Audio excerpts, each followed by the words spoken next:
আলাদা ভাই, একটা বিষয় বলবেন যে শহীদ ভাই কিন্তু বলছেন যে নির্বাচনের জন্য সরকারকে উনি বলছেন যে গড, যে সরকার চাইলে এই যে কোনো মুহূর্তে একটা ভালো নির্বাচন সম্ভব। আমি যেটা আপনাকে বলি, এখন পর্যন্ত যে প্রশাসন, এখন পর্যন্ত যে পুলিশ, যে নির্বাচন কমিশন, তাতে বড় ধরনের দৃশ্যমান যারা আগের সরকারের সময় এই জালিয়াতির ভোট করার জন্য যারা সম্পৃক্ত ছিল তারাই কিন্তু সিংহভাগে আছে। তো এই বাস্তবতায় আসলে সরকার চাইলে কি সম্ভব একটা সুষ্ঠু নির্বাচন করা এই মুহূর্তে? না, আপনারা কেমন দেখছেন, প্রথম কথা আপনাদের হচ্ছে যে পরিস্থিতি কেমন সেই জায়গাতে? প্রথম কথা হচ্ছে এই মুহূর্তে নির্বাচন হওয়ার কোনো আলোচনা হচ্ছে না। না, এই মুহূর্তে বলতে আমি বুঝেছি যে অল্প সময়ের মধ্যে আর কি। নির্বাচনের একটা সম্ভাব্য সময় সীমার কথা বলা হয়েছে এবং সেটা নিয়ে খুব বেশি বিতর্ক নাই। ফেব্রুয়ারির কথা বলা হয়েছে এবং এপ্রিলের কথা বলা হয়েছে। মাননীয় প্রধান উপদেষ্টা জাতির উদ্দেশ্যে দেওয়া ভাষণে বলেছেন উনি এপ্রিলে নির্বাচন করতে চান। রাজনৈতিক দলগুলো বিশেষ করে বিএনপি বলেছেন ডিসেম্বরের কথা। মাঝামাঝি অবস্থানে গিয়ে কিছু কিছু কন্ডিশন ফুলফিল হলে ফেব্রুয়ারিতেও নির্বাচন হতে পারে।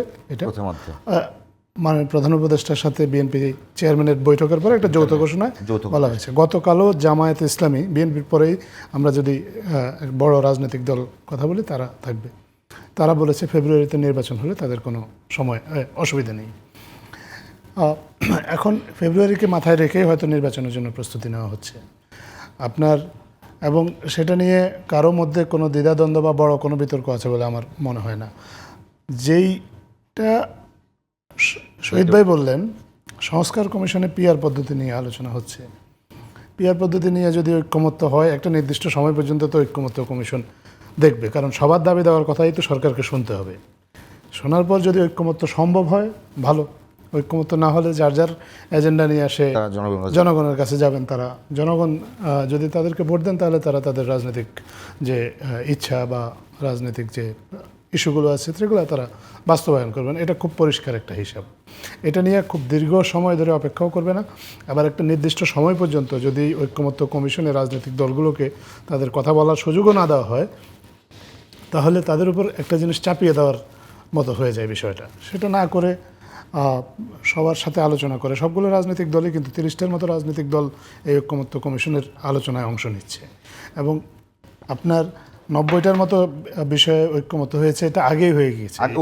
এই ঐক্যমত্য কমিশনের আলোচনা দ্বিতীয় দফায় আলোচনা শুরু হওয়ার আগেই মোটামুটি ওগুলোতে ঐক্যমত্য এসে গেছে। এখন যে ঐক্যমত্যর আলোচনাগুলো চলছে এগুলো খুবই ফান্ডামেন্টাল ইস্যু এবং এই ইস্যুগুলোতে একমত হওয়াটা জরুরি রাজনৈতিক সংস্কৃতি পরিবর্তনের জন্য।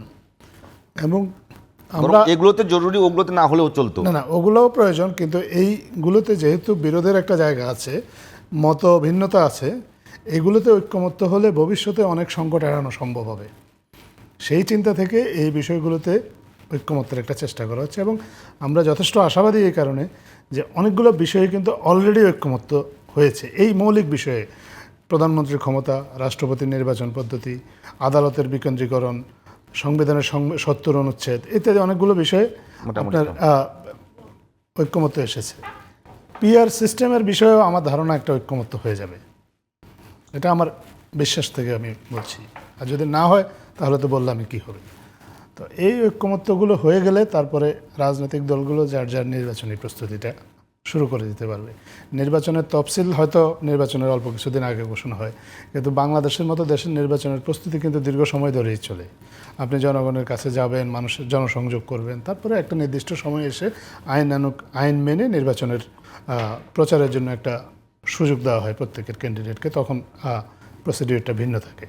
তো সেগুলো তো মানা হচ্ছে এবং এগুলোর কিন্তু এই যে পরিকল্পনাটার কথা প্রধান উপদেষ্টা ঘোষণা করেছেন এবং রাজনৈতিক দলগুলো মোটামুটি সেটাকে অ্যাকসেপ্ট করেছে, এখানে তো আমি কোনো সমস্যা দেখছি না যে নির্বাচন নিয়ে সংকট তৈরি হওয়ার মতো কোনো পরিস্থিতি আছে বলে। নির্বাচন নিয়ে সংকট তৈরি হচ্ছে আপনি বলছেন, কিন্তু মূল কথাটা হলো এখন পর্যন্ত নির্বাচন কেন্দ্রিক ইসলামী দলগুলো, জামাত ইসলামের যে দাবি, এনসিপির যে দাবি যে তাদের সংস্কার লাগবে, তাদের ওই জুলাই সনদ লাগবে এবং একটা পরিবেশ তৈরি করতে হবে, কেউ কিন্তু এখন পর্যন্ত বলছে না, জামাতের আমি সরাসরি বলছে যে এই পরিস্থিতিতে কিসের নির্বাচন, সবগুলো কিন্তু ইঙ্গিত করে যে নির্বাচন একটা সংকটের মুখে চলে গেছে। না, এটা ওনারা আমার মনে হয় যে উনি এগুলো সরকার ম্যানেজ করবে কিভাবে? উনি একটা দুইটা ঘটনার প্রেক্ষিতে হয়তো বলেছেন যে এরকম যদি পরিস্থিতি থাকে তাহলে হয়তো ওনার পড়েন, কিন্তু একটা দুইটা ইভেন্টকে দিয়ে তো আর আসলে একটা জাতীয় নির্বাচনকে বিচার করা যাবে না। একটা জাতীয় নির্বাচনের জন্য শহীদ ভাই খুব যথার্থ বলেছেন যে সরকারের পক্ষ থেকে যদি সুস্পষ্ট নির্দেশনা যায় তাহলে জাতীয় নির্বাচনে এই ধরনের ঘটনার পুনরাবৃত্তি হওয়ার এই বিষয়টা নিয়ে আশঙ্কা কম।